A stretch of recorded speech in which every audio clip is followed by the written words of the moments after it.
untuk riwayat Abdullah bin Ahmad dalam kitab Al-Ilal wa Ma'rifat Rijal, antum harus jujur Ustaz.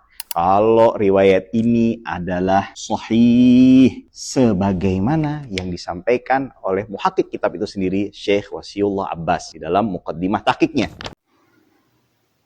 Benarkah Syekh Wasiullah Al-Abbas dalam tahqiqnya terhadap kitab Al-Ilal wa Ma'rifatir Rijal mensahihkan riwayat Imam Ahmad yang membolehkan bertabarruk ke kuburan Nabi Sallallahu Alaihi Wasallam? Ataukah ini merupakan suatu kedustaan yang dilakukan oleh saudara Faris Baswedan yang menisbatkan kepada Syekh Wasiullah Al-Abbas? Maka mari kita merujuk kepada kitab Al-Ilal wa Ma'rifatir Rijal yang ditahqiq oleh Syekh Wasiullah Al-Abbas di dalam jilid 2 halaman 492. Kita akan bacakan di mana Syekh Wasiullah Al-Abbas memberikan komentar terhadap riwayat Imam Ahmad bin Hanbal yang membolehkan bertabaruk kepada kuburan Nabi sallallahu alaihi wasallam. Amma massu mimbarin Nabi sallallahu alaihi wasallam faqad athbata al-Imam Ibnu Taimiyah fil Jawabil Bahir safha 31 fi'lahu an Ibni Umar radhiyallahu taala anhu duna ghairihi minas sahabati. Adapun menyentuh mimbar Nabi sallallahu alaihi wasallam, maka Al-Imam Ibnu Taimiyah, yaitu Syekhul Islam Ibnu Taimiyah dalam kitabnya Al-Jawab Al-Bahir di halaman 31 telah mendatangkan dan telah mensahihkan perbuatan dari Ibnu Umar radhiyallahu taala anhu duna ghairihi minas sahabah. Hanya dari Ibnu Umar saja, bukan dari yang lainnya dari kalangan sahabat Nabi sallallahu alaihi wasallam. Wa rawa Abu Bakar bin Abi Syaibah fil Musannaf, dan Abu Bakar bin Abi Syaibah meriwayatkan dalam kitabnya Al-Musannaf an Zaid bin Al-Hubab, dari Zaid bin Al-Hubab qala, telah berkata, haddatsani Abu Maudud, telah mengabarkan kepadaku Abu Maudud, qala haddatsani Yazid bin Abdul Malik bin Qusaid. Dia mengatakan bahwasanya telah mengabarkan kepadaku Yazid bin Abdul Malik bin Qusaid. Qala, dia berkata, ra'aitu nafaran min ashabin Nabi sallallahu alaihi wasallam idza khala lahum al-masjidu qamu ila rumanatil mimbari al-Qur'an famasahuha wa da'u wa qala wa ra'aitu Yazid yaf'alu dzalika. Di mana Yazid bin Abdul Malik bin Qusaid berkata, sesungguhnya aku melihat kalangan sahabat Nabi sallallahu alaihi wasallam apabila masjid tersebut kosong, mereka menuju ke mimbar Nabi sallallahu alaihi wasallam dan mereka mengusap mimbar Nabi sallallahu alaihi wasallam. Dan beliau berkata, dan aku melihat Yazid melakukan hal tersebut. Kemudian Syekh Wasiullah Al-Abbas berkata, wa hadza lamma kana mimbaruhu alladhi lamasa jismuhu asy-syarif amal ana ba'da ma taghayyara la yuqalu bi masyru'iyyati mashihi tabarrukan bihi. Ini yaitu perbuatan mengusap mimbar Nabi sallallahu alaihi wasallam itu disyariatkan ketika mimbar Nabi sallallahu alaihi wasallam tersebut bersentuhan dengan jisim, bersentuhan dengan jasad, bersentuhan dengan tubuh Nabi sallallahu alaihi wasallam. Adapun sekarang, setelah terjadinya perubahan, terjadinya renovasi pada mimbar tersebut, maka tidak dikatakan atau tidaklah disyariatkan untuk mengusapnya dalam rangka untuk bertabarruk. Pertama, jadi apa yang dikatakan oleh Syekh Wasiullah Al-Abbas bahwa menyentuh mimbar Nabi sallallahu alaihi wasallam memang benar datang dari Ibnu Umar radhiyallahu taala anhu dan kalangan sahabat Nabi yang lainnya. Kenapa? karena memang mimbar Nabi Shallallahu Alaihi Wasallam bersentuhan langsung dengan jasad, bersentuhan langsung dengan tubuh Rasulullah Shallallahu Alaihi Wasallam, dan segala sesuatu yang bersentuhan dengan tubuh Rasulullah Shallallahu Alaihi Wasallam itu bisa dijadikan barokah, bisa mencari atau bertabarruk kepada benda tersebut, dan hal ini tidak ada perselisihan antara kita bahwasanya bertabarruk terhadap sesuatu yang memang Rasulullah Shallallahu Alaihi Wasallam menyentuhnya secara langsung, maka ini disyariatkan.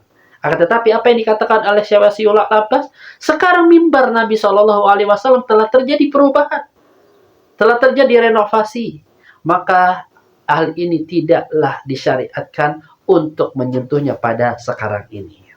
Kemudian apa yang dikatakan lagi oleh Syekh Wasiullah Al-Abbas? Wa amma jawazu massi qabrin Nabi sallallahu alaihi wasallam. Adapun perkataan membolehkan menyentuh kuburan Nabi sallallahu alaihi wasallam wa tabarruki bihi, dan bertabarruk kepadanya, fahadzal qaulu, maka perkataan ini gharibun dan merupakan suatu yang sangat aneh. Lam ajid ahadan naqalahu anil imam. Aku tidak mendapatkan penukilannya dari Imam Ahmad. Ya. Jadi Syekh Wasiullah Al-Abbas di dalam tahqiqnya terhadap kitab Al-Ilal wa Ma'rifatir Rijal, ya, yang merupakan kitab dari riwayat Abdullah bin Ahmad ini, beliau mengomentari, ya, bahwasannya tidaklah didapatkan penukilan dari Imam Ahmad yang membolehkan untuk menyentuh kuburan Rasulullah Shallallahu Alaihi Wasallam dalam rangka untuk bertabarruk. Wa qala Ibnu Taimiyah fil Jawabil Bahir Lizuwari al-Maqabir Safha 31, dan Ibnu Taimiyah berkata dalam kitabnya Al-Jawahir Al-Bahir, ya, di halaman 31, Imam Ibnu Taimiyah berkata, ittafaqa al-a'immatu ala annahu la yamassu qabra an-nabi sallallahu alaihi wasallam. Para imam-imam dari kalangan madhab, mereka bersepakat bahwasanya kuburan Nabi Shallallahu Alaihi Wasallam tidaklah disentuh, wala yuqabbiluhu, dan tidak pula dicium, wa hadza kulluhu muhafazatan ala tauhid, dan hal ini semua dalam rangka untuk menjaga tauhid. Fa inna min usuli syirki billah ittikhadul quburi masajida, karena merupakan pondasi, ya, sebab kesyirikan kepada Allah Subhanahu wa taala adalah menjadikan kuburan tersebut sebagai masjid. Kemudian Syekh Wasiullah Al-Abbas mengatakan lagi, "Tsumma innahu lam yathbut an ahadin minas sahabat min sahabati Rasulillah sallallahu alaihi wasallam." Kemudian tidaklah sahih, tidak ada riwayat satupun dari kalangan sahabat Rasulullah Sallallahu Alaihi Wasallam fi'luhu, ya, tidak ada sesuatu riwayat yang datang dari sahabat Nabi Sallallahu Alaihi Wasallam yang melakukan untuk menyentuh kuburan Rasulullah Sallallahu Alaihi Wasallam. Walau kana fadilatan au sunnatan au mubahan, la nasaba al-muhajiruna wal ansara wala nasaba al-muhajiruna wal ansaru qabrahu asy-syarifa alaman lidzalika wa da'u indahu wa sannu dzalika liman ba'dahu. Kalau sekiranya itu ada keutamaannya, ada sunnahnya, atau dibolehkan, niscaya kalangan muhajirin dan ansar dari kalangan sahabat Nabi Shallallahu Alaihi Wasallam akan membangun tanda, akan menancapkan tanda untuk hal tersebut, di kuburan Nabi Shallallahu Alaihi Wasallam, dan mereka pun berdoa, dan mereka pun mensyariatkannya dan menganjurkannya kepada orang-orang yang setelahnya.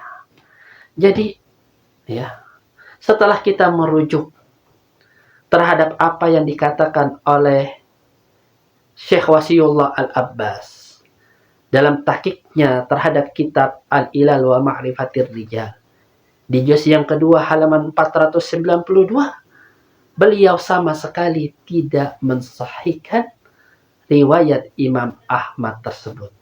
Maka pada kesempatan kali ini, saya menasihati saudara Faris Baswedan untuk bertakwa kepada Allah Subhanahu wa Ta'ala, untuk tidak berdusta atas nama ulama. Karena ilmu ini dibangun di atas kejujuran dan amanah ilmiah, bukan kedustaan dan kebohongan. Dan video ini dibuat bukan dalam rangka untuk menjatuhkan pribadi beliau, akan tetapi hanya semata-mata untuk menjaga kemurnian ilmu. Semoga Allah Subhanahu wa Ta'ala menjaga diri kita dari kedustaan. Semoga Allah Subhanahu wa Ta'ala memberikan kepada kita sifat yang jujur dan adil serta amanah ilmiah. Barakallahu fikum.